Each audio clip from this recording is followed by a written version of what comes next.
TV. Marijuana and whether or not to make it legal under whatever form is continuing a debate in the United States, and you know that the voters in both Washington State and Colorado have legalized recreational use. A number of other states have legalized marijuana for medicinal purposes. One of those states is California, and it's a continuing debate in San Diego as to how many places people can access medical marijuana, if at all, and whether or not the U.S. laws, which prohibit marijuana use for any reason, are going to be enforced or not. So again, the debate continues, and it continues today. With Eugene Davidovich is with us. He is the co-founder of the Alliance for Responsible Medicinal Access to Marijuana. Eugene, welcome back. I think you've been on the program before talking about this. And we also welcome Scott CHIPMAN, who is the co-founder of a state group called Citizens Against Legalizing Marijuana, or calmca.org. And in San Diego, San Diegans for Safe Neighborhoods. Thank you, Roger. Thanks for being here. I appreciate it. Eugene, why should marijuana be more accessible, whether medicinal or even generally, as in Colorado and Washington, legally for recreational purposes, when it seems like it's an addictive drug that people have a lot of qualms and concerns about?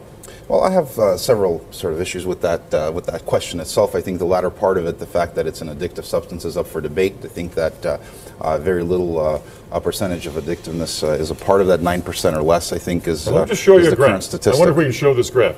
The death rates are 3 to 5 times higher in addicted people to various things, but it's interesting to show the difference here. Cocaine has the lowest. Well, actually, the lowest is no thing. But alcohol and marijuana is slightly higher than alcohol in terms of your mortality rates of patients with this primary substance abuse thing. Methamphetamine, of course, and heroin and go of course, up from this there. graphic takes into consideration other substances in combination with marijuana. There have been 0 reported deaths from marijuana use alone. But your lifespan and so forth. Certainly, and one of the things that we've shown over studies and over years is the medicinal benefits of using the substance. What are they?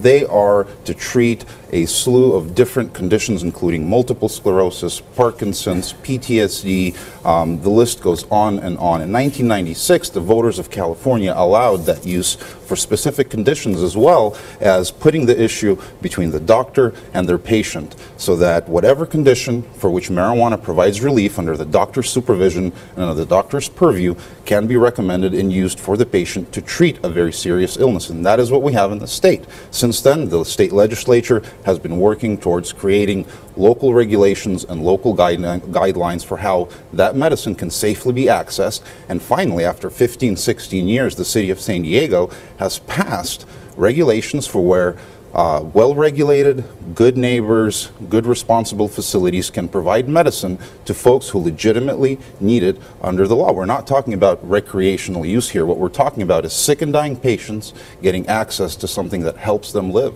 All right. Scott CHIPMAN, now you're on the other side of this, and I take it that you're opposed to legalizing it for any purpose. Why? Well, let's start with the medicalization of marijuana. That was the plan all along. First, medicalize marijuana, identify it as a medicine, then normalize it in our society, then legalize it. We weren't aware of that strategy 15, 20 years ago, but we certainly see it play out in the United States right now. And as far as the MS Society, they are included in a 4-page list of national associations and their statements on smoked marijuana. All of these organizations, the Cancer Society, the Glaucoma Society, the American Academy of Pediatrics, et cetera, they all are opposed to smoked marijuana as medicine. Look, this is the snake oil of the 21st century. This is not unlike the propaganda that we had regarding alcohol or tobacco in the early 60s, when we had Fred Flintstone and Barney smoking Winstons because they're good for the throat, they make you, they soothe, they make you feel good. This is not a medicine.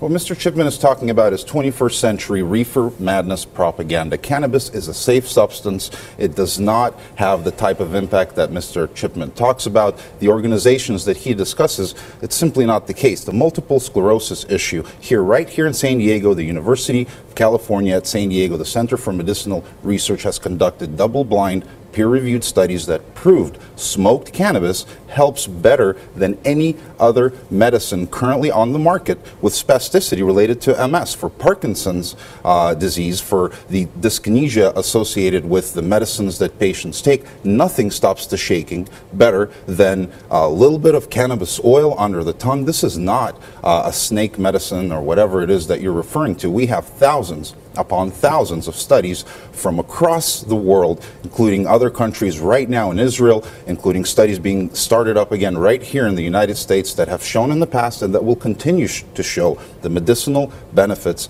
of cannabis. That's why Dr. Gupta and many other scientists out there are drawing attention to the issue, showing the children who are suffering from 300, 400 seizures a day, where a non-psychoactive substance under their tongue stops the seizures. No other medicine does that. Well, that's not what we're talking about. What? Well, that's not what we're talking about. What are they selling in these stores? Are they selling droplets in these stores? No. They're selling smoked THC. They're selling hash oil. Hash oil is produced by a very dangerous process. We've had 30 explosions, actually 32 now because we've had 2 in the last 14 days. 32 explosions where hash oil was being produced in residential areas. So as far as, you know, the FDA process, real medicine, droplets under the tongue, that would be fine. But 99.999% of the people who are accessing their marijuana through these stores are using it for recreation, and they're using smoked marijuana. They're also now using it in vape cigarettes. Now, let me ask you about the kind of marijuana we're talking about, because again, I think the quality and the control of that quality is also an issue. The marijuana that maybe we smoked years and years ago in college is not the marijuana available today, which is much more concentrated and much more, you would maybe say effective, but it has much more THC in it, right? It definitely has more cannabinoids and other chemical compounds in the plant than they have before. There's been a lot of crossbreeding done, but what we consistently see is the cannabis that is available out there and the medicines that are being derived, the herbal medicines, not the synthesized pharmaceutical drugs that Mr. Chipman is referring to. What we're talking about is a synergy effect of the plant, all the cannabinoids working together, not taking just THC out of it and making Marinol or a synthetic drug out of it. What we're talking about is all of THC, the CBD, CBN, and all of the other cannabinoids in the plant working together to treat the condition. And that is what we're seeing with the droplets. That is what we're seeing with the vaporizing of the oils. And I agree with Mr. Chipman. We need to regulate this issue. We need to make sure that it is being done safely in our communities, that no one should be blowing themselves up with whatever methods they are using at home. Now, what we need is a safe medicine. Here's another issue, though, and that is that the federal government has not budged off of making marijuana for any use is illegal, correct? Well, yeah, that's true. And we find occasional, not enough, but occasional enforcement taking place. But the big issue is, the San Diego's regulation, it doesn't address hash oil products. It's the city of San Diego. The city of San Diego. Yeah, it doesn't address hash oil production. The city of San Diego is tasked with dealing with land use issues and where a facility can be located. The state of California has already determined what marijuana is, what the definition of the plant is, whether or not water-based concentrates or solvent-based concentrates are a part of that. In fact, the sheriff in the county of San Diego is who's responsible for that definition for the unincorporated area ordinance. The city isn't tasked with determining what is a medicine and what isn't. We've already determined that in the state. Correct. Along with the voters of California who voted in 1996 to allow the research to move forward, and it has. Right here at UCSD, we have seen over a decade of research that has proven through double-blind, peer-reviewed studies that cannabis is an effective medicine. Let me get, Mr. Chipman, it sounds like you're running against the tide of history here. Well, actually, the people need to realize that the drug war, even though it's been described as a failure, in 1979, illicit drug use in America peaked at around 14%.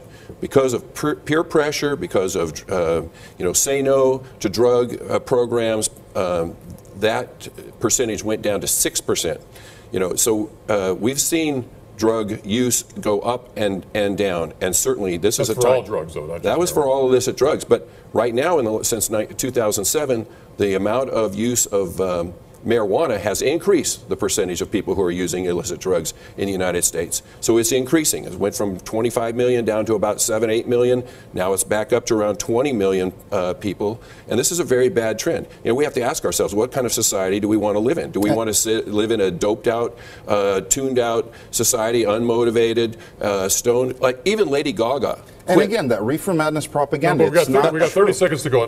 But Jerry Brown has the same problem. He says this is not going to be a state in which we're going to go ahead if people are constantly smoking marijuana. Education is the key. Learning about the plant, not listening to simply propaganda, but educating yourself on the subject. In states where they have moved forward with even legalization programs, we've seen a decrease in youth access and youth use because it isn't cool anymore, because it is regulated, because it is something that is difficult for them to get. Last word. Even Lady Gaga just 2 months ago said she quit marijuana. She was doing 15 to 20 joints a day. She said it is addictive. The reason she quit is because she wanted to live, and being high constantly is not life. Cannabis has been and will continue to be a medicine. Thank you guys for being here. That's a debate we're going to continue to have. I'm Roger Hedgecock. Thanks for joining us.